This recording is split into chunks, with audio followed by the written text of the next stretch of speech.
Olá a todos, pessoal. Meu nome é Halifer Derrickson Ferreira Colares.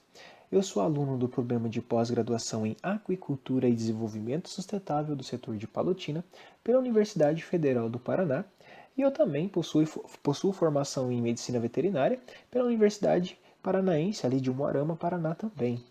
E eu vou estar ministrando para vocês uma aula sobre a biologia de camarões referente, ao estágio em docência que é concedido pela Universidade Federal do Paraná, pelo Núcleo de Pesquisa de Pós-Graduação em Aquicultura e Desenvolvimento Sustentável.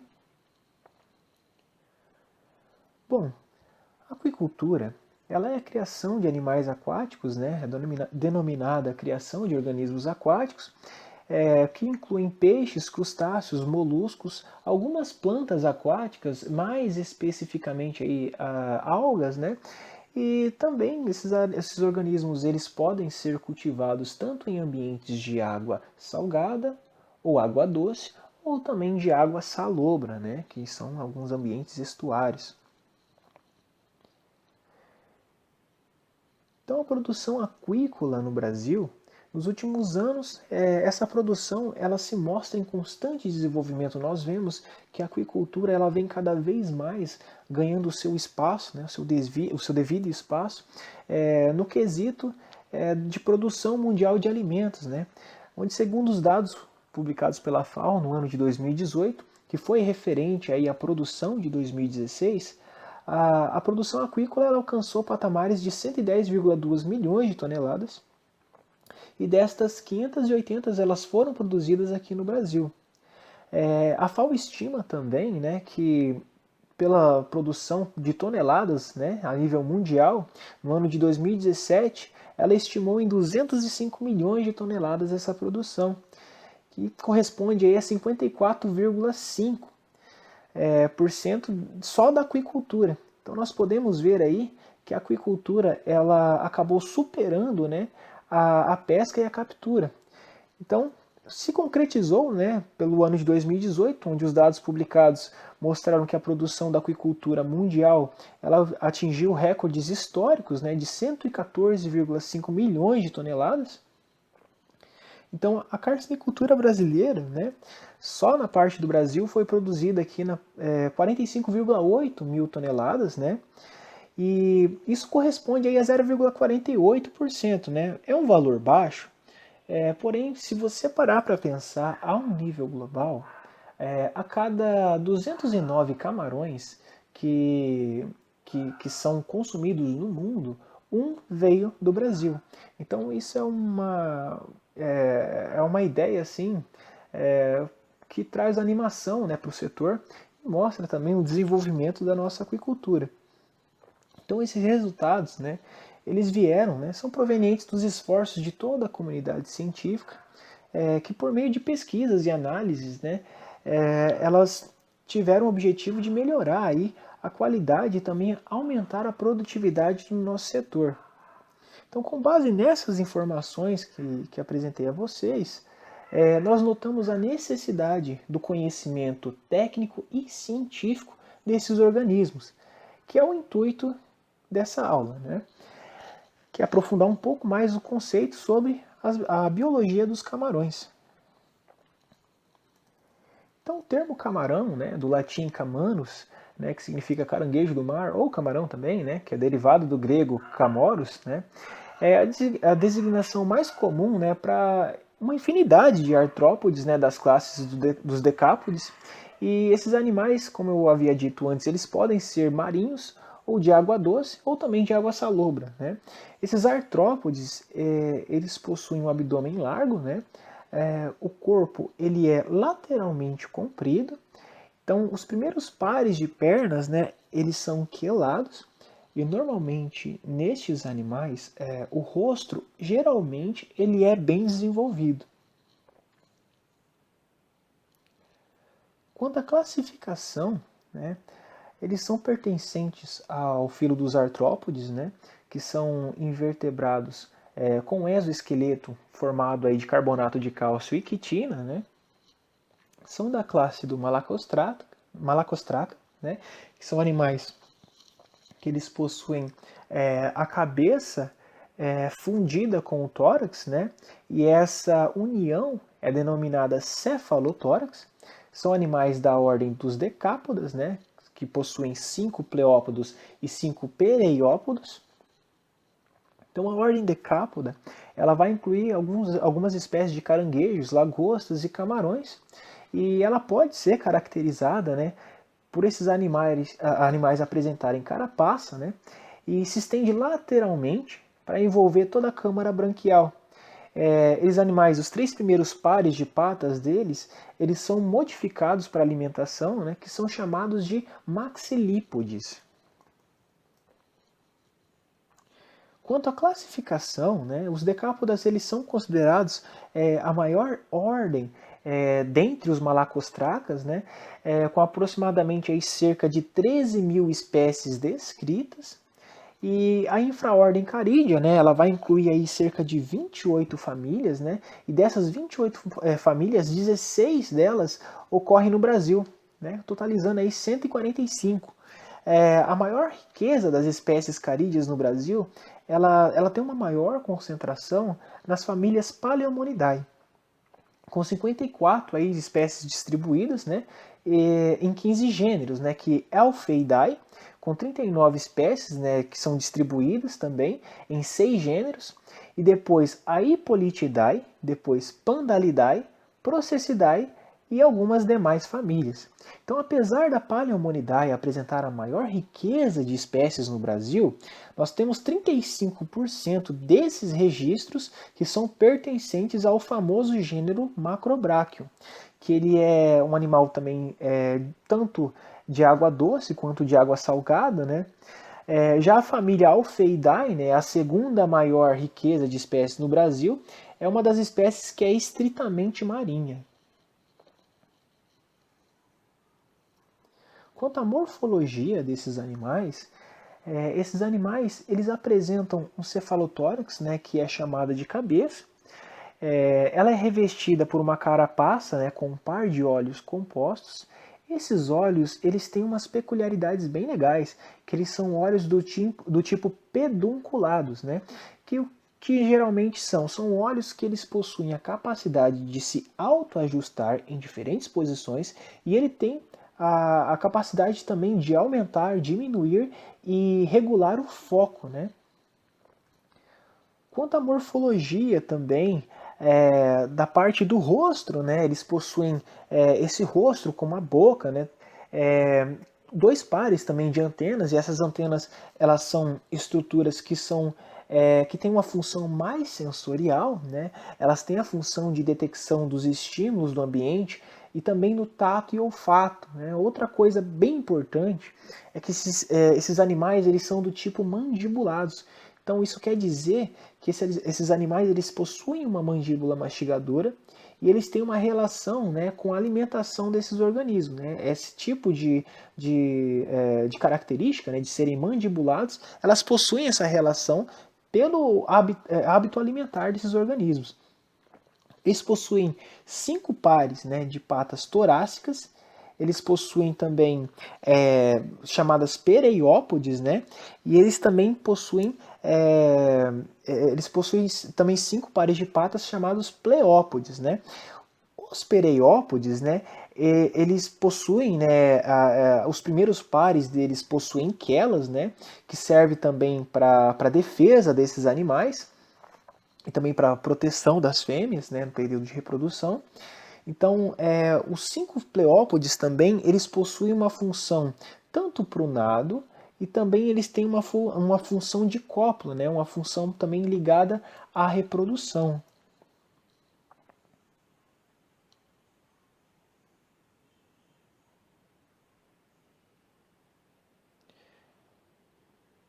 Quanto ao cefalotórax desses animais, eles apresentam aí todos os órgãos vitais, como por exemplo o sistema nervoso, e no sistema nervoso desses animais encontrados no cefalotórax, eles possuem os gânglios cerebrais, né? E também eles têm o cordão venoso, né? Que é cordão venoso central ganglionar, que também é chamado. Eles possuem estômago, hepatopâncreas e o início do intestino, né? Também é localizado o coração, os aparelhos reprodutores. No caso das fêmeas, ele vai se estender até a parte abdominal também. Brânquias e o coração.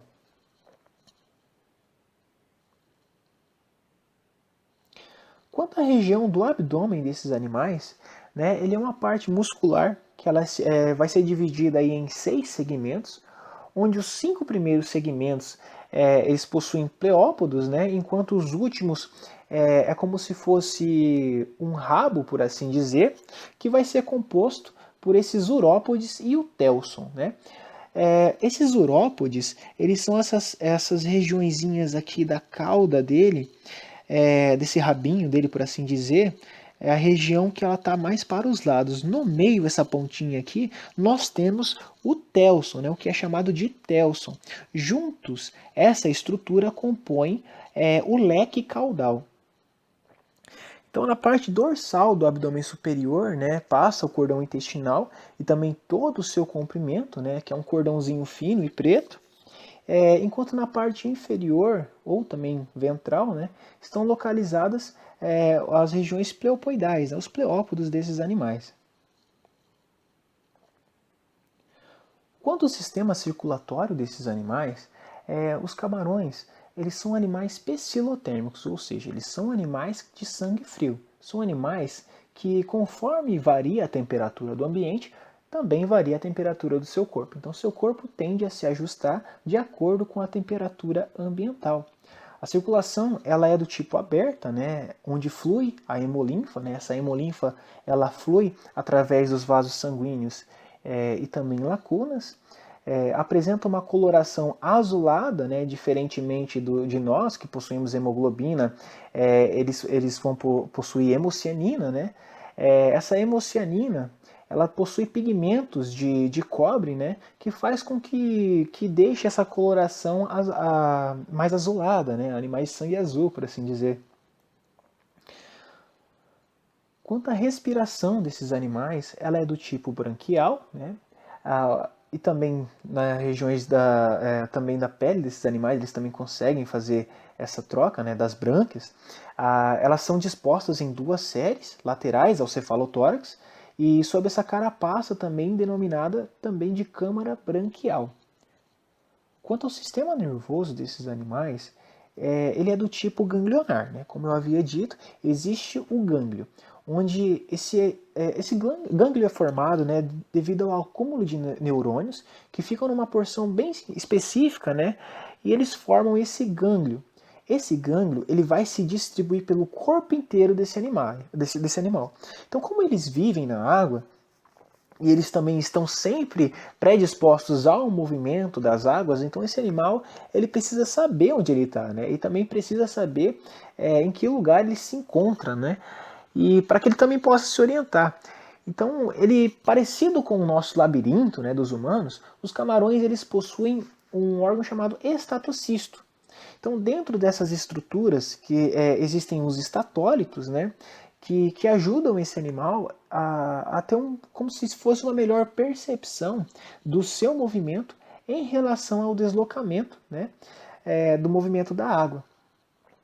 Ele vai ser constituído basicamente aí por dois gânglios cerebeloides, né, dorsais, e também tem um cordão, né, que é o cordão nervoso de cadeia ganglionar ventral, né, que são responsáveis pela coordenação desses animais e também por toda a inervação da parte ventral, né, inferior ali da cabeça. Então a cadeia a cadeia de gânglios, né, desses animais, elas são formadas em cada um dos segmentos, né, do terceiro, da região ali do maxilípode, até os urópodos. Então ele é responsável também pela inervação das extremidades e dos músculos desses animais, assim como os demais órgãos. Então está distribuído aí também todo o corpo desse animal.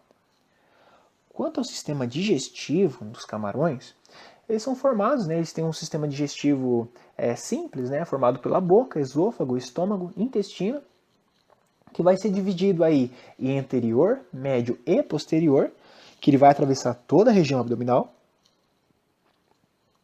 e vai terminar ali no ânus, que é onde está situado ali a base do telson, que é essa pontinha que nós podemos ver aqui. O estômago ele vai ser revestido por quitina, que vai possuir a forma como se fosse de um saco, assim, digamos assim, que vai ser dividida em duas cavidades, né? Nós temos a câmara cardíaca e a câmara pilórica. A câmara cardíaca ela vai possuir um moinho gastro, né, que vai realizar a mastigação e compreensão dos alimentos que foi digerido. Quanto ao sistema excretor desses animais, na base da primeira antena, né, nós temos um poro que é chamado de poro excretor. Né? Logo atrás, ali, nós temos uma bolsa que ela vai ter a função de armazenar, né, recolher e armazenar essas excretas, né? E a partir de outra estrutura que vai carregar essas excretas, né, ocorre o enchimento dessa bexiga, e dessa bexiga no caso pelo poro, né? E essa bolsa, né, ela é chamada de glândula verde ou também de glândula antenal.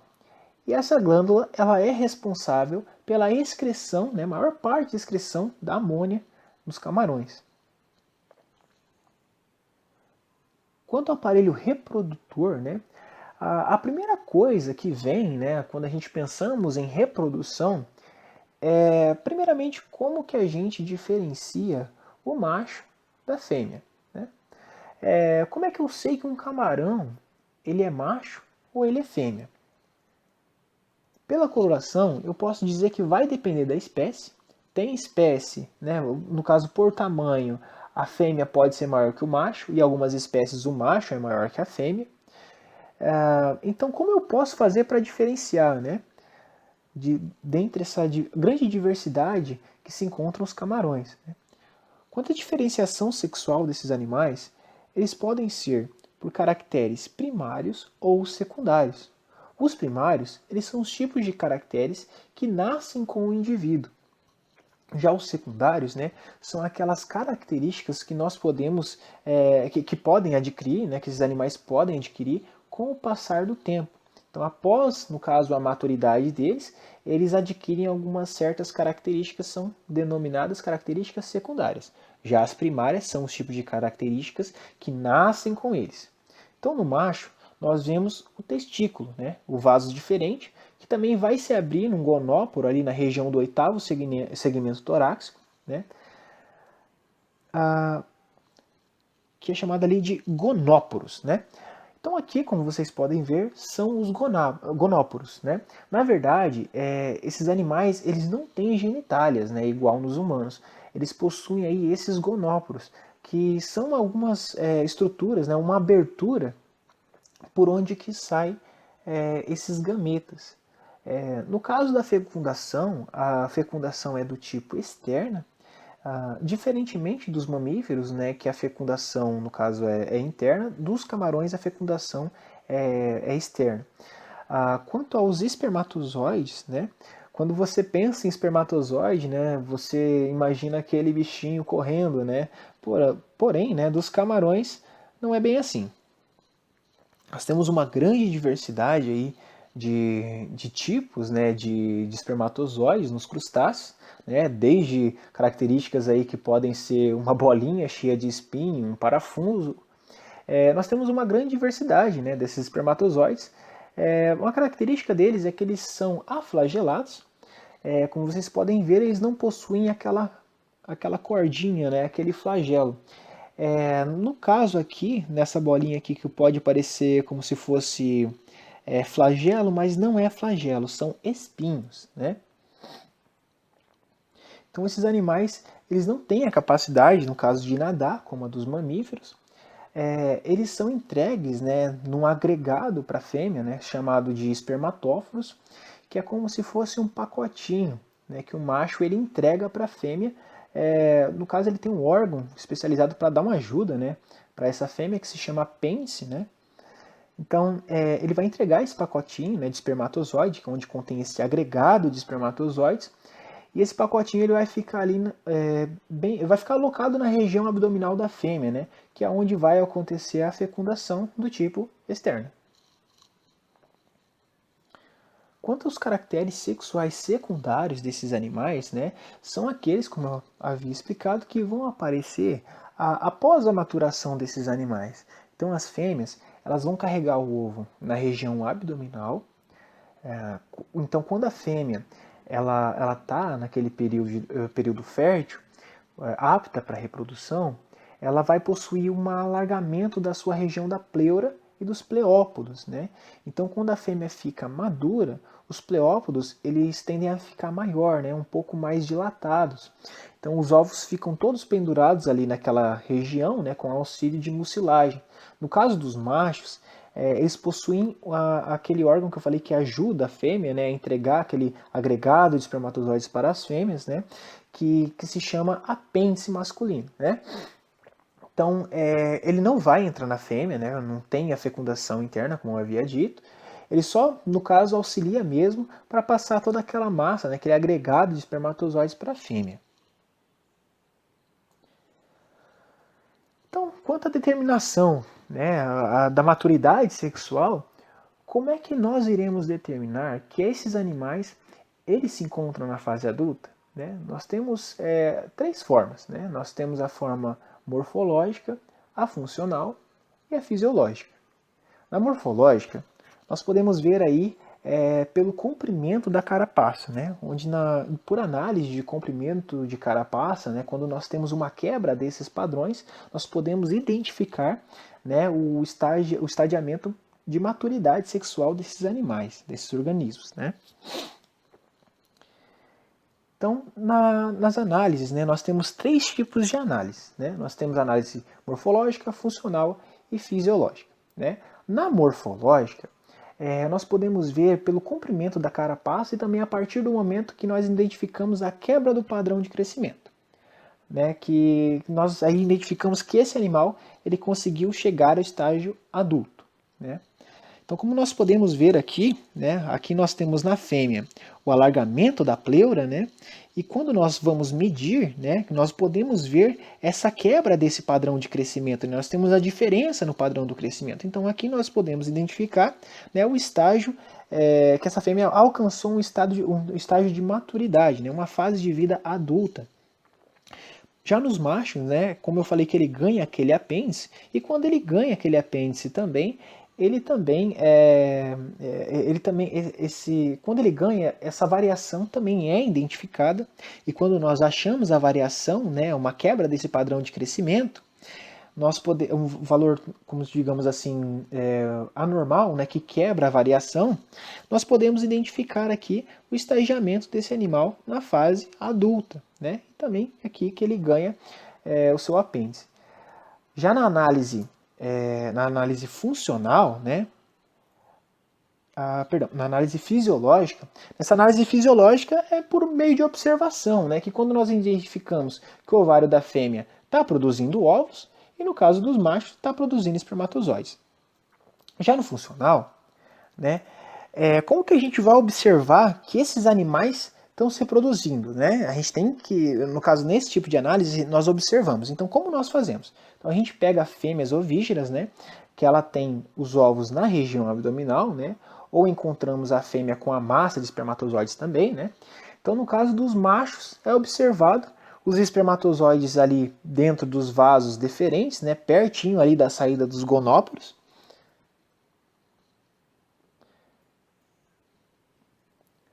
Quanto à muda versus a reprodução, né, o que tem a ver?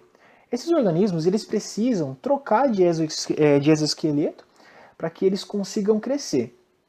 Então, quando ele vai crescer, ele necessita fabricar, né, um novo exoesqueleto e daí ele vai se libertar do antigo e fica aí por um período de tempo, né, com o seu exoesqueleto mole, né, amolecido. Né? Então, que é um período aí onde esses animais, esses organismos, eles ficam mais frágeis.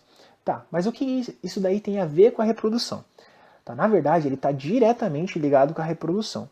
Nos machos, eles sempre se reproduzem no período de intermuda, né? Ou seja, eles sempre estão com o exoesqueleto rígido. Já no caso das fêmeas, né, é sempre no período de pós-muda, ou seja, ela sempre fica com o exoesqueleto mole, né, porque ela necessita ficar com o exoesqueleto mole para conseguir fazer a liberação dos ovos, né, senão ela não consegue. Então a fêmea ela vai necessitar aí, no caso da proteção dos machos, No caso dos camarões, sempre os machos que eles vão atrás das fêmeas, né? Muitas vezes, né? Não falo não sempre, mas na grande maioria das vezes os machos são maiores que as fêmeas, né? Justamente por essa causa de proteção para com a sua parceira. Aqui, no caso, né, foi feito, como chegou a essa conclusão? Eles realizaram um experimento, né, e esse experimento eles colocaram diversas fêmeas em vários estágios reprodutivos.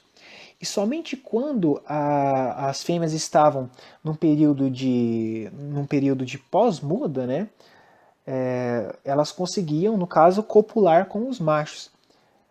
Então, os machos eles conseguiam sentir, conseguiam sentir, no caso, esses feromônios, né? No caso, foi administrado dentro da água um feromônio, né? E esse feromônio fez com que os camarões machos procurassem, né? As fêmeas que não estavam aptas para reprodução não tiveram, né, num período, né, no caso ali de intermuda, né? Ela não estava ela não estava aí apta e não conseguia se reproduzir e às vezes, muitas das vezes não aconteciam nem cópulas, né? Quando no caso a fêmea ela estava no período aí de pós-muda, né? Então foi no período que eles identificaram que esses animais conseguiram copular. Quanto à atração, né, o mecanismo de atração e reconhecimento sexual, né, isso vai ocorrer por meio dos feromônios, né, olfatórios.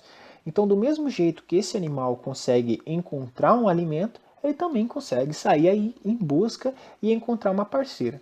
Tá, mas como você sabe que é um feromônio do tipo olfatório? Como eu falei, né, houve um experimento onde se utilizou essas fêmeas em diferentes estágios reprodutivos, né, com essa administração do feromônio na água, né, e eles chegaram à conclusão que esses feromônios, né, eles só são produzidos por fêmeas com ovário maduro, né? Então essas fêmeas elas só soltam esse feromônio quando ela está no período de pós-muda, né? E também descobriram, no caso, que esse feromônio, né, como ele é percebido pelos machos, então significa que ele é solúvel em água, né?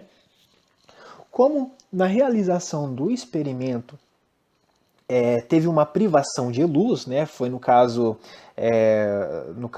esses animais ficaram em tanques fechados, né? Com privação de luz. Eles também chegaram à conclusão que a visão ela não tem ligação com a reprodução. Então por isso que eles identificaram aí que são feromônios olfatórios. Quanto aos sistemas de acasalamento, né? Nós temos aí nos camarões 3 tipos de sistema de acasalamento. O primeiro deles é por pura procura, né? O segundo deles os animais fazem a guarda da fêmea. E o terceiro se chama monogamia. Nada mais é do que 3 tipos de estratégias que o macho vai ter para que ele consiga usar essas estratégias, assim, por assim dizer, para copular com a fêmea, né? Na pura procura, né, os machos eles saem pelos arredores, né, vão habitando esses lugares, né, até que em algum momento eles encontram uma fêmea, acontece a cópula, né, no caso é bem rápido, né, e após essa cópula a fêmea vai embora e ele vai embora, e no caso ele vai atrás da procura da próxima fêmea, né, sair habitando outras regiões. No caso da monogamia, na monogamia nós podemos ver em animais que a disponibilidade de parceiro é muito pequena. Ou seja, em animais que a espécie, né, que não tem disponibilidade de parceiro, que nem sempre ele vai encontrar uma fêmea, então esses animais eles formam casais, né? Eles vão viver em tocas. Existe também uma fidelidade sexual para com esses animais, né? Eles também guardam a fêmea, né? O macho ele protege a fêmea, eles são normalmente bem agressivos, né? E até que a fêmea possa copular, né? E eles vivem aí muitos anos. No caso da guarda da fêmea, esse animal ele somente vai proteger a fêmea enquanto ela não está pronta para copular. Então, na guarda da fêmea, esse animal faz a proteção da fêmea até que ela esteja. E no caso, praticamente aí ele fica aprisionando a fêmea, né? No caso, ele não deixa a fêmea sair dali. e ele fica esperando até que essa fêmea esteja apta para a reprodução. Então ocorre a cópula e após a cópula o macho ele vai embora. Ele abandona a fêmea e no caso vai embora. Quanto aos ovos, né, desses animais, nós temos a medida que se chama, né, de fecundidade, né, e essa fecundidade ela pode ser diferenciada em 3 tipos. Né? Nós temos a fecundidade potencial, né, que nós faremos a contagem do potencial, que seria de contar esses ovos da fêmea, ou do potencial dessa fêmea se reproduzir. Na fecundidade realizada, né, a gente conta o número de ovos que essas fêmeas que realmente foram fertilizados, né, e depois nós temos a fecundidade verdadeira, ou propriamente dita, né, que é quando esses ovos nascem, né, que a gente conta quantos realmente nasceram. Porque nesse caso, assim, nem todos, no caso dos camarões, nem todos os ovos que eles estão fecundados, né, eles vão conseguir nascer, porque pode ocorrer, no caso, pela movimentação da fêmea, ela pode acabar esbarrando, pode acabar tendo predação dos seus ovos, né? Então ocorre aí algumas percas. Então, quanto à eclosão, né, e o desenvolvimento larval, então na espécie tropical nós podemos observar que o ovário imaturo, né, no camarão tropical, já ali com seus ovos na região abdominal, nós podemos observar que esses ovos eles vão ganhando uma coloração mais voltada para o tom laranja, né, vai escurecendo, e nós observamos também que dentro do abdômen da fêmea, né, tem como se fossem uns olhinhos, né, que são os olhinhos das larvas. Então, logo após, né, nós vemos aí também os ovos, no caso aqui no final, os ovos já aptos para a reprodução. Normalmente, os ovários eles acompanham esse estágio de fertilização da fêmea, ou seja, quando os ovos eles estão prestes a ser eclodido, o ovário da fêmea logo vai estar apto para se reproduzir. No caso, para essas espécies, né, a gente considera que é uma reprodução do tipo contínua.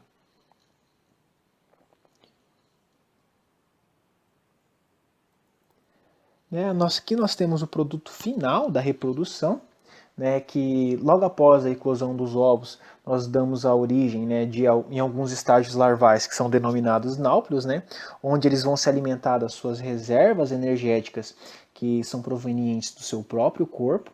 Então, cerca de 2 a 3 dias depois, esses náuplios, né, eles vão sofrer muda e vão se transformar em zóia. Né? Essa fase na qual eles pertencem a um período de 6 dias, que logo mais tarde vai dar origem, né, vai se transformar na fase mises, né, que é o estágio mais desenvolvido aí em relação ao zóio. Essa fase aí ela vai ter um período aí de cerca de mais ou menos 3 a 5 dias.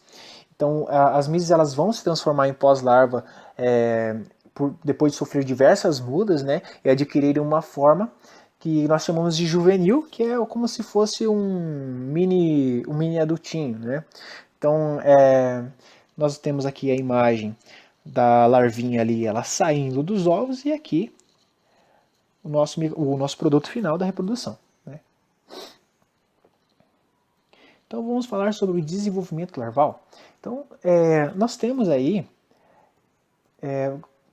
6 a 12 estágios, né, desse período, que ele pode ser compreendido aí. Nós temos 3 tipos de desenvolvimento larval. Né? Nós temos o desenvolvimento longo, abreviado, e o desenvolvimento direto. Né? O longo, ele pode ter aí cerca de 6 a 12 estágios, né, o maior período. Então vai nascer assim com poucos apêndices, e conforme ela vai sofrendo essas mudas, né, ela vai crescendo e adquirindo novos apêndices. Então esse processo ele vai durar aí, do tipo longo, cerca de 60 a 70 dias, né? Então nós chamamos, né, esses organismos de vida planctônica. Né? Esses animais têm vida planctônica aí, de 6 a 12 estágios. Já no tipo de desenvolvimento larval abreviado, né, esses animais eles já nascem, né, mais desenvolvidos, ou seja, eles têm poucas mudas, né, eles têm normalmente esses animais eles possuem mais apêndices, e ele vai sofrer aí cerca de 2 a 3 mudas, né, até que ele chegue na fase juvenil, só que é bem mais rápido. Já os animais de desenvolvimento direto, né, No caso, é um animal que assim que ele sai do ovo, ele já sai um juvenilzinho, né? Um mini adulto, por assim dizer. Que ele não vai passar por todo esse processo de desenvolvimento, né? Quanto às características do desenvolvimento larval longo, como eu pude mencionar, né, esses animais normalmente são em animais marinhos, né, que eles têm um maior tempo, né, para dispersão, né, que é uma coisa considerada uma vantagem. Né. Esses animais eles percorrem grandes distâncias, eles possuem uma melhor disponibilidade de alimento, né, que é considerada aí como uma vantagem. Porém, né, ele também apresenta desvantagens quanto ao período, né, porque essa espécie ela pode ocorrer que essas larvas elas podem ser predadas, né? Porque como essas larvas elas têm uma natação, digamos assim, errátil, né? Então esses animais eles ficam disponíveis ao fluxo da maré. Então pode acontecer que esse animal ele pode acabar parando num habitat que não é um habitat propício para o seu desenvolvimento e morrer, quando ele também pode também acabar sendo predado, né? Então, normalmente, os camarões de água doce, né, que vivem em regiões de rio costeira, né, normalmente ele tem um desenvolvimento larval do tipo longo também. Essas larvas elas são encontradas no oceano, né, e quando ela chega a uma fase juvenil, ela volta para o rio. Então, essas espécies elas são chamadas do tipo anfídromas, né, que elas necessitam de um estágio larval em outro ambiente, ou seja, elas fazem o desenvolvimento em rios e depois quando ela vai, no caso, quando ela vai liberar os ovos são, no caso, a postura de ovos são realizadas em água salgada, né? Esses animais eles fazem as mudas deles e quando eles voltam a ser juvenil, eles voltam para os rios, né? Então é aí que nós chamamos de animais do tipo anfídromos. Então, algumas espécies também de regiões estuárias, né? Regiões estuárias nada mais são do que ambientes que possuem de rios, né? Que possuem comunicação com água salgada, né? Que geralmente aí essas fêmeas elas vão fazer a desova em água salgada, né? Ela vai fazer a desova em água salgada e depois ocorre a mudança, né? Dos estágios larvais e quando, como eu falei, quando eles voltam a ser a fase juvenil, no caso eles voltam para essa água doce, né? Que também eles têm um tipo de desenvolvimento que nós consideramos desenvolvimento do tipo longo.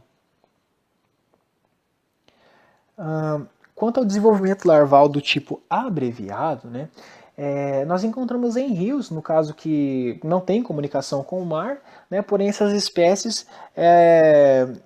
ela não tem um contato direto assim, né, com águas marinhas, né. Então são espécies mais ou menos aí que também de mares profundos também são consideradas do tipo abreviado, né. Algumas espécies de mares profundos no caso, ela tem esse tipo de desenvolvimento, né? E algumas outras espécies de latitudes, né? Espécies que têm uma produção, né? Que tem uma reprodução em regiões de maior de montanhas, né? Então elas também têm o desenvolvimento larval desse mesmo tipo, né? Do abreviado. Então, lembrando aqui que nós temos três tipos, né? Animais que não têm comunicação com o mar, né? Os animais marinhos habitantes de regiões profundas e os animais também de regiões montanhosas, né? Quanto ao desenvolvimento larval do tipo direto, né? Quanto do tipo direto, né? É uma coisa bem pouco estudada no caso dessa espécie que eu estou mostrando aqui. Então, tem bastante área a ser estudado aí. Então esses organismos eles já saem do ovo, né, numa forma juvenil, né? São as camarões do tipo eusociais, ou seja, eusociais, quando eu falo eusociais, vocês conseguem pensar no quê? Formiga, abelha? Sim. No caso, essa é a única espécie do tipo eusociais, né, dos organismos marinhos conhecida. Né? Ela no caso, ou esses animais eles formam os seus parceiros e vivem, né, durante longos períodos de tempo, como também eles também podem ter como se fosse uma colônia, né, que possui uma rainha, né? Ela tem ovos que são bem grandes, né? Que no caso dos ovos já nascem os juvenis, né? Eles vivem todos nessa colônia aí de poríferos, né, que são esponjas do mar, e ficam esse todo o tempo vivendo em sociedade. Né? Apenas a rainha, no caso, ela realiza a parte da reprodução, e pelos poucos estudos que eu consegui encontrar, se a rainha morre, eles fazem uma eleição de uma nova rainha. Quanto ao mecanismo de eleição, que é como eles fazem para escolher outra fêmea para ser rainha, então não se sabe como eles escolhem, né? Não existem estudos que mostram isso. Então, ainda sobre a biologia dos camarões, né, a gente pode observar aí todas as peculiaridades encontradas nos organismos pertencentes a esse grupo. Então, no caso, puxando a sardinha mais para a aquicultura, nós vamos falar um pouco mais ainda sobre essas espécies de organismos, né? Então, eu vou falar sobre os alfeídeos, que eu estava falando aqui atrás agora, né? Os camarões da família Alfeidae, né, são pertencentes à infraordem dos carídeos também. Esses animais eles têm um grande destaque devido à sua riqueza de espécies, né, que são mais de 600 espécies descritas, né, mais ou menos.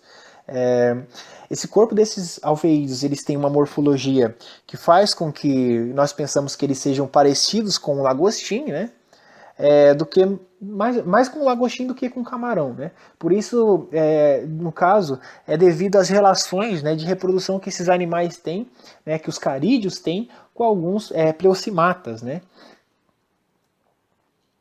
Quanto às características morfológicas, né, são animais bem robustos, né, considerados bem robustos e pesados. Esses animais eles possuem apêndices bem fortes, né? O rosto dele ele é reduzido em algumas espécies, que tem uma forma aí de quilha, né? Que é observada também em outras famílias, né? Esses animais também eles possuem os olhos que são frequentemente reduzidos ou também do tipo vestigiais, e são cobertos pelas margens anteriores da cabeça, né, da carapaça, né, coberto pela carapaça. Essas modificações, no caso, seria pela existência que esses organismos têm. No caso, esses são animais que vivem em galerias, né, são animais que vivem em ambientes escavados, né, então, também alguns refúgios, né, que eles chamam, que possuem aí, no caso, uma parte de substrato duro, né. Então, esses animais eles possuem dedos, né, do tipo fixo e também móvel, né? E ela tem uma morfologia bastante legal que nós podemos observar na produção de som. Que esse camarão ele é também conhecido como camarão de estalo, né? Esses estalos eles conseguem produzir sons audíveis, né, até fora em ambientes fora d'água. Então você pode conseguir escutar, se um animal conseguir fazer isso dentro de um aquário, digamos assim, você consegue escutar até fora d'água, né? Alguns familiares desses animais eles não conseguem, né? Nem todos os animais dessa espécie eles vão conseguir, né? Apesar de eles serem chamados de camarões de estalo. Essa emissão de estalo, né, ela vai ocorrer durante aí captura de presa ou a parte de defesa do seu refúgio, né? Como eu falei, que esses animais eles têm aquela galeria, que tem aquele refúgio, então normalmente eles fazem a proteção desse refúgio, e esse mecanismo aí de defesa é uma característica muito legal, né? Nós podemos diferenciar ele assim, caracterizar ele como se fosse um Hellboy, né? Porque normalmente esses animais dessa espécie, ela possui um dos braços, né? Uma das quelas muito mais desenvolvida do que as outras, né? Para você ter uma noção do poder desse estalinho aí, esse estalo do camarão, no caso, ele pode gerar um choque, né? De mais de 1000 joules, né? E no caso ele vai ser um dos animais considerado, né? Um dos poucos animais supersônicos da Terra. Legal, né? O estalo desse animal ele pode chegar a uma altura de 218 decibéis de altura. Então é mais alto do que qualquer disparo, né? No caso mais alto que um disparo de um calibre 22, né? De uma arma de fogo. Ou no caso de uma turbina de avião. Né? Por uma fração de segundo, né? O local onde ele realizou esse estalo, a água, no caso, ferve e a temperatura por ali, nesse microambiente, nesse pequeno espaço, durante esse estalo, alcança temperaturas de 4.700 graus Celsius. Então é quase 2 a 3 vezes mais que o maçarico, assim, digamos, por assim dizer. Quanto à distribuição geográfica desses animais, os alfeídeos, né, eles são distribuídos em vários continentes, né, mais frequente em habitats costeiros, né, de águas rasas, né, de climas tropicais ou subtropicais, né? E eles são constituídos nos grupos dos decápodes mais abundantes no ambiente marinho, né? Nós podemos ver a distribuição também no Atlântico Ocidental, né? Nas regiões ali da Flórida, Estados Unidos, e também vai até o sul do Brasil, né? Região sul ou sudeste do Brasil. Quanto ao habitat e ecologia desses animais, né, a maioria desses alfeídeos é de ambientes de regiões estuarinas, né, porém são conhecidas algumas espécies de ambientes de água doce também. Em ambientes marinhos, esses animais, a distribuição dele vai ocorrer também desde a zona de entre marés de águas profundas, né, a maior parte de diversidade de espécies é encontrado mais em água rasa, né, mas tem algumas poucas que habitam regiões de entre marés até água profunda. Mas a maioria, né, da parte da diversidade dessas espécies, né, dos animais dessas espécies, elas são encontradas em águas rasas.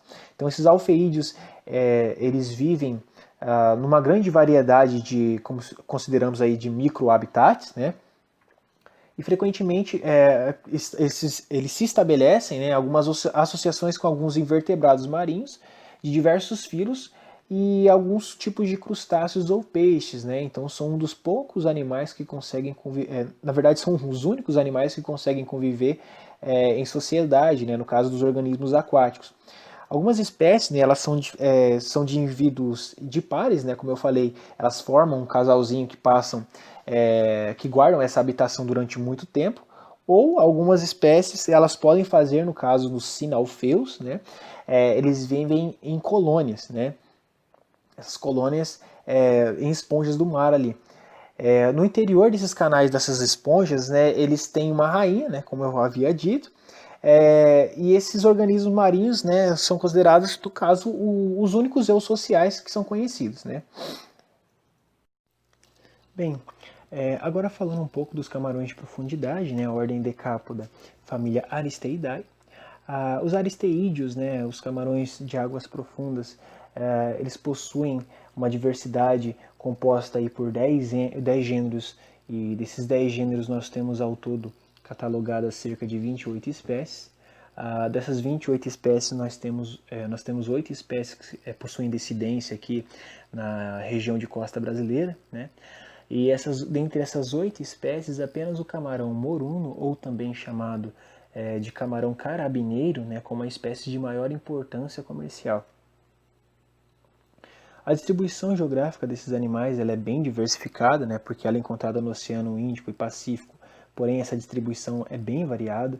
No Oceano Pacífico ela é citada em países como Filipinas, Taiwan, Japão e entre outros países. E a Aristeomorpha falaceae ela é encontrada no ambiente do Oceano Índico, Atlântico, Mar Mediterrâneo, o Golfo do México. Já no Brasil ela é encontrada das regiões que se estendem da Bahia até o Rio Grande do Sul. A Aristeopsis edwardiana ela possui ocorrência no Oceano Índico, no Pacífico, no Oceano Atlântico também, no Golfo do México. Já no Brasil, ela é encontrada em regiões como Pará, Bahia e, no caso da Bahia, aí, até a região de Santa Catarina. Quanto ao habitat e ecologia dessas espécies, né, são animais considerados de aspectos de vida bentônicas, né, animais bentônicos, meso ou bate-pelágicos, né? Provavelmente esses animais eles possam ter uma boa qualidade de natação, porque no caso dessa espécie, esses animais possuem um exoesqueleto pouco calcificado, né? E eles também possuem os pleópodos um pouco mais avantajados. Isso pode dar característica de bons nadadores, né? No Brasil, algumas informações do habitat e também da ecologia desses animais, ela é bem escassa, então eu encontrei poucos estudos que ele vai resumir basicamente a profundidade desses animais e também a incidência da espécie, né? Quanto à biologia dos aristeídeos, a Aristeomorpha edwardiana no caso, né, no caso aqui da foto, ele é um predador. A dieta dela é composta basicamente por organismos bentônicos. Nessas espécies, nos aristeídeos, né, os machos, alguns estudos provaram que os machos são maiores do que as fêmeas. Quanto à reprodução dessas espécies, alguns estudos que eu encontrei, ela relata que ocorre entre o inverno e a primavera. Quanto aos camarões atiídeos, né, a ordem Decapo da família Atiidae, é, são compostas aí por cerca de 42 gêneros. Desses 42 gêneros são inclusas 469 espécies de camarões de água doce e também estuarinos, né? Porém, eles não têm representantes somente marinhos, né? Mundialmente é conhecida 13 espécies dele, do gênero Atia, né? E 5 espécies do gênero Potimirim. Quanto à distribuição geográfica, né, esses animais do gênero, os representantes, no caso do gênero Atia, ela possui uma distribuição mais para o continente americano e africano, né, enquanto a espécie Potimirim ela é restrita ao continente ali americano. Então, em relação à espécie Potimirim, que ela também possui ocorrência no território brasileiro, a Potimirim brasiliana, né, ela é endêmica com algumas ocorrências registradas nos estados que compreendem a Bahia, Espírito Santo, Rio de Janeiro, São Paulo, Paraná e Santa Catarina. Quanto ao habitat e ecologia dessas espécies, né, os camarões atiídeos, eles podem ser identificados aí, no caso, por meio dos grandes modificações que nós podemos observar nos primeiros pares de pereópodes, né? Essa espécie, né, ela possui quelas do tipo ímpares, né, que é composta por um tipo de conspícuo, né, que se fala, que é como se fosse um tufo de cerdas que vai lembrar ali quando está fechada, semelhante a um pincel de ponta fina, né, quando ele está fechado, porém, quando ele é posicionado contra a corrente d'água, ele vai se abrir e forma como se fosse uma escova ou uma vassourinha ali, ou como se fosse um leque ali, que é uma característica que reflete esses animais de hábitos de hábitos filtradores, né? Então normalmente esse animal ele fica ali contra a correnteza, normalmente ele tem características para conseguir ficar bem fixado nas rochas, né? Para que ele consiga fazer essa filtração adequada, né?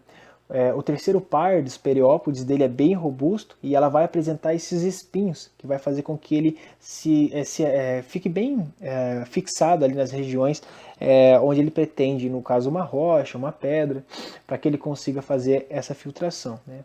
Quanto ao fluxo da correnteza.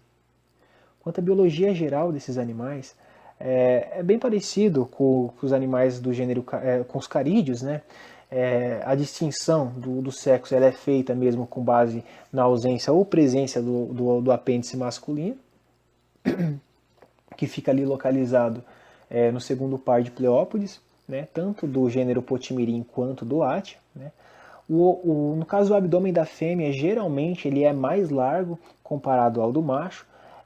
Tal característica ela pode ser devido que a fêmea ela precisa de um espaço maior para que ela consiga ter uma boa área aumentar no caso a área dela de incubação dos ovos, que ficam ali aderidos na região ventral do abdômen da fêmea. Então, para a maioria dessas espécies dos ateídeos, né, no caso neotropicais, que são estudados até o momento, a reprodução ela é considerada do tipo contínua sazonal, que ela tem um pico, digamos assim, de maior intensidade durante o período do verão. Então, esses organismos eles podem passar a maior parte da vida adulta deles em água doce, e a reprodução deles, eles completam a sua reprodução em ambientes marinhos ou estuários, né? No caso estuários, né? Porque no, na literatura que eu encontrei, eles diziam que não havia incidência de nenhum representante do tipo marinho. Bem, camarões eurínquios, né? Ordem Decapo da família Eurinchidae. Essa família ela é composta por 3 gêneros, dos quais são monotípicos, né? 2 deles são monotípicos que ocorrem na região africana. Apenas um, né? Ela está distribuída na América do Sul. E desta, né? 5 espécies, ela tem distribuição restrita à porção norte da América do Sul.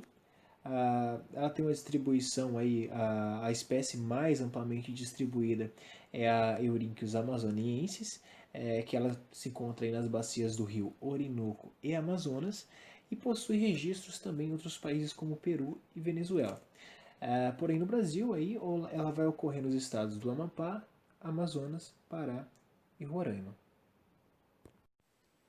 Quanto ao habitat e ecologia desses animais, os camarões do gênero Eurynchus, eles estão presentes, no caso, em 3 grandes tipos de sistema aquático, né, da bacia amazônica, nos sistemas de água branca, água clara e água preta. Né? Elas podem ser encontradas tanto em rios, lagos e também em pequenos igarapés, né? Quanto nos ambientes que é periodicamente, no caso inundado, na época da cheia dessas matas, né? São encontrados em regiões de mata e de várzea também. Quanto em ambientes também que no caso são frequentemente de águas ácidas, né, que também são pobres em nutrientes. Ele tem um hábito de morar em cripta, né, que falam hábitos crípticos. Normalmente eles são encontrados em alguns bancos, né, de serripilheira.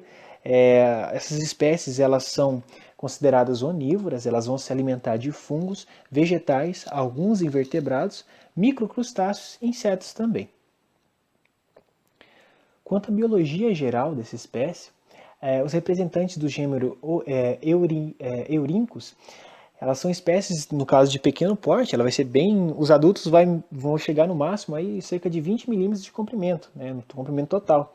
Então, além dele ser de tamanho bem pequenininho, normalmente ele é bem fácil de se reconhecer porque ele tem uma carapaça lisa. Né? As 3 espécies registradas no Brasil, ela pode ser identificada pela presença ou ausência de espinhos nos artículos, né? E ela também tem uma época de reprodução bem coincidente com o período da enchente, né? O período da enchente aí que se estende entre novembro e dezembro. Quanto aos camarões paleomonídeos, né, ordem Decapo da família Palaemonidae, são organismos que possuem uma ampla distribuição geográfica. Eles vão ocupar uma imensa diversidade de ambientes, que inclui aí um grande interesse econômico também. Mundialmente falando, ele é representado aí por cerca de 130 gêneros, compostos por 1.000 espécies, né, que são alocadas em subfamílias Paleomonidae, com 14 gêneros e 379 espécies, e também Pontoniidae, com 116 gêneros e 602 espécies. No território brasileiro estão registrados cerca de 64 espécies, com 38 paleomonídeos e 27 pontoniídeos. Dentre esses gêneros paleomonídeos, né, o Macrobrachium ele é o mais especial, com 246 espécies validadas no mundo inteiro, 19 das quais são reportadas aqui para o Brasil, né, incluindo 2 outras espécies que foram introduzidas também. Bem, quanto à distribuição geográfica dessa família, né, ela vai ser distribuída aí, em ambientes de água doce, né, estuário também, ou água salgada. Né.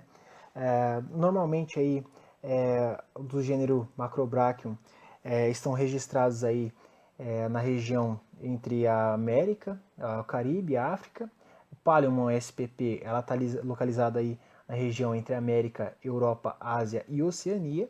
O Cryptopsis spp ele vai estar localizado aí restritos à América do Norte e do Sul, e também o Pseudopaleomon, que também é endêmico aí da região da América do Sul. Quanto ao habitat e ecologia desses animais, os representantes do gênero Macrobrachium, né, eles ocorrem em ambientes de água doce e estuários também. O Paleomon ele ocupa ambientes de água doce, estuarinos e marinhos também. Quanto ao Cryptopsis e o Pseudopaleomon, eles são estritamente, né, de água doce. Os demais gêneros eles não foram avaliados, né, eles são que não foram avaliados são exclusivamente marinhos. Né. Normalmente, esses animais eles vão se encontrar, que ele fica ali associado à vegetação submersa, né, de algumas plantas aquáticas, ou ele fica ali sobre conchas, sobre rochas, cascalhos, etc. Ele fica ali bem perto do leito do curso d'água. Então, algum desses camarões do gênero Macrobrachium e Paleomon, né, eles são anfídromos, no caso, uma parte da vida dele ele vai necessitar de um ambiente de água salobra para completar esse ciclo de vida dele. Né? Outras espécies do gênero Macrobrachium, no caso, a exemplo dos representantes também de Paleomon e Pseudopaleomon, são registrados em alguns ambientes de água doce, né? Tanto lóticos e lênticos de baixa energia, Ele está frequentemente associado também a macrófitas. No caso, para essas espécies, né, tanto do Palemon quanto do Pseudopalemon, ela tem uma forte associação, no caso, sistemas aquáticos da bacia amazônica, né, dessas águas brancas, claras e pretas. Então, de uma maneira geral, esses paleomonídeos eles vão ter uma dieta, no caso onívora, né, vai se alimentar ali de organismos bentônicos, também de plâncton, né, sendo o hábito principal desses animais eu acho que são mais algas, né? São mais diversificado, mais catalogado e também na literatura é bem encontrado que o principal alimento deles são algas e alguns detritos vegetais, né?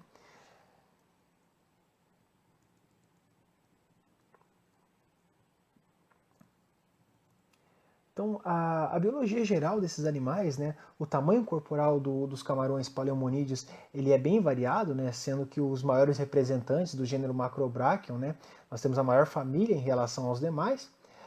Devido a esse grande porte desses animais, algumas espécies elas são bem cultivadas comercialmente, no caso do amazônico e também do carcinus, né?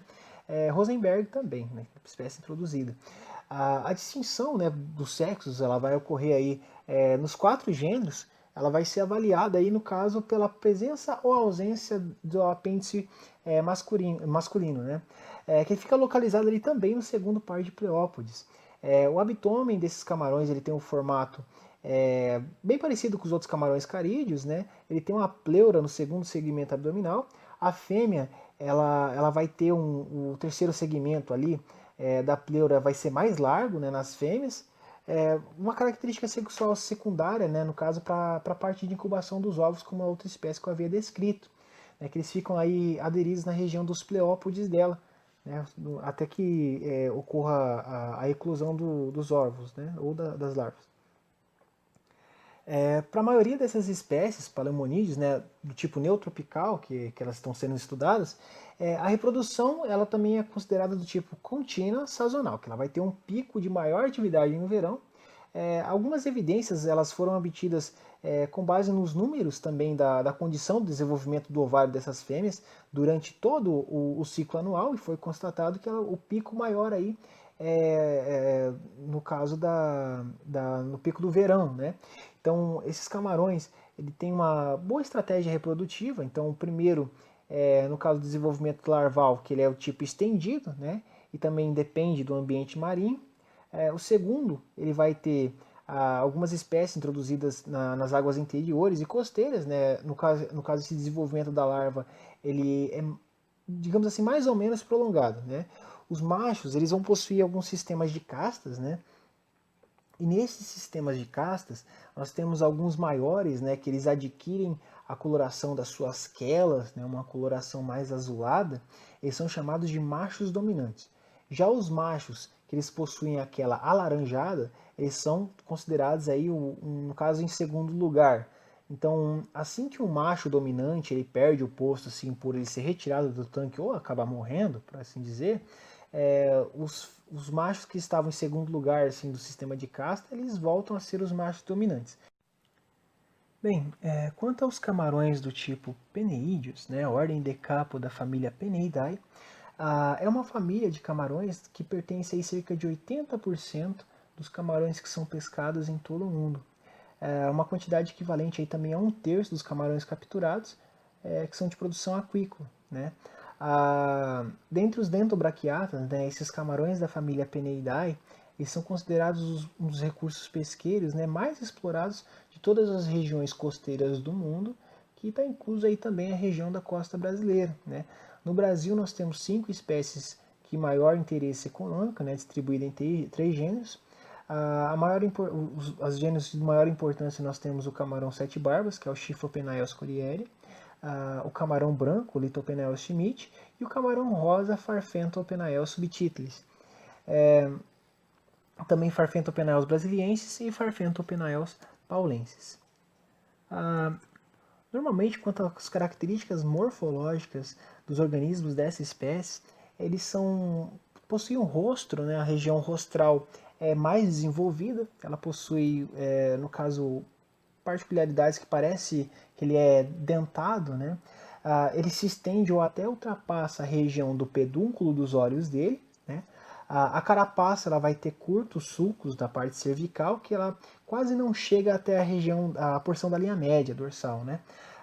Os últimos dois pares de pereópodes, né, eles são bem desenvolvidos. No caso, eles ganham também, no caso, o terceiro e quarto par de pleópode é do tipo birramoso, e no caso, o segundo par dos pleópodes dos machos, eles são transformados no que chamamos de apêndice masculino, né?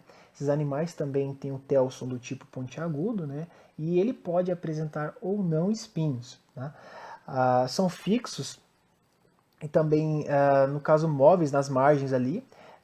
Eles possuem uma única antrobrânquia, né, que é bem desenvolvida, no caso, no penúltimo.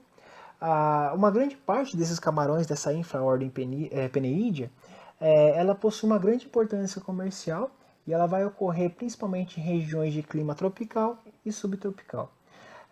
Os peneídeos, né, eles possuem hábitos considerados bentônicos, né, eles vivem, no caso associado ao fundo, né, regiões lamosas ali, e ele fica mais ou menos praticamente enterrado durante um bom período do dia aí. Então, apesar desses animais eles terem, no caso ele habitar regiões estuárias, né, quando eles ficam juvenis, eles são predominantemente marinhos. Quanto ao habitat e ecologia desses organismos, né, os camarões Farfentopenaeus brasilienses, o paulense, subtítulos e o schmidt, ele vai ocorrer nas regiões de estuários, né, na sua fase juvenil e na plataforma continental aí na fase adulta. Já os Schiphopanaeus corieri, né, eles não são dependentes dos estuários, né, eles realizam todo o ciclo dele, né, o ciclo inteiro dele na região costeira marinha, né, e ele vai migrar na desova ali no caso, para o mar aberto, né, no caso dos camarões do gênero Rimapenaeus, né. As maiores abundâncias, né, do Schiphopanaeus corieri, elas são observadas em águas de ambiente de salinidade mais elevada, né? Quanto ao tipo de substrato que eles ocorrem, no caso a espécie Farfentopenaeus brasiliensis paulensis subtítulos e Litopenaeus schmidt, ela vai ocorrer nas regiões em fundos de areia ali, e aquelas areias com cascalho, né, meio lamosa, arenosa. Quanto ao ciclo de vida desses animais, eles possuem um ciclo de vida que é considerado complexo, né? No qual essa reprodução e a desova ela vai ocorrer em mar aberto. Essas larvas elas podem se mover para fora da costa, né? E também esse assentamento das pós-larvas eles podem ocorrer em ambientes estuários, né? Algumas lagoas costeiras e manguezais, para que ele completa o seu desenvolvimento. No caso, pelo aporte do alimento e também de inúmeros locais, no caso para a proteção dessas espécies, né? Depois de alguns meses nesses habitats, esses indivíduos que já são considerados como os mini adultos, assim, eles vão migrar para dentro da costa, né? E vai, no caso, incorporar essa população ali, da população adulta. Então, a reprodução do camarão rosa vai ocorrer na plataforma continental do Brasil, né, nas profundidades aí entre 40 e 40 e 100 metros, né, os ovos eles são do tipo, eles são bentônicos, né, então após ocorrer a eclosão, né, vai seguir cerca de 3 estágios larvais, né, náuplios, protozoia e também mises, né, e cada uma com vários subestágios também. Bem, era isso que eu tinha para passar para vocês, pessoal. Deixo meu muito obrigado e fico aberto às questões.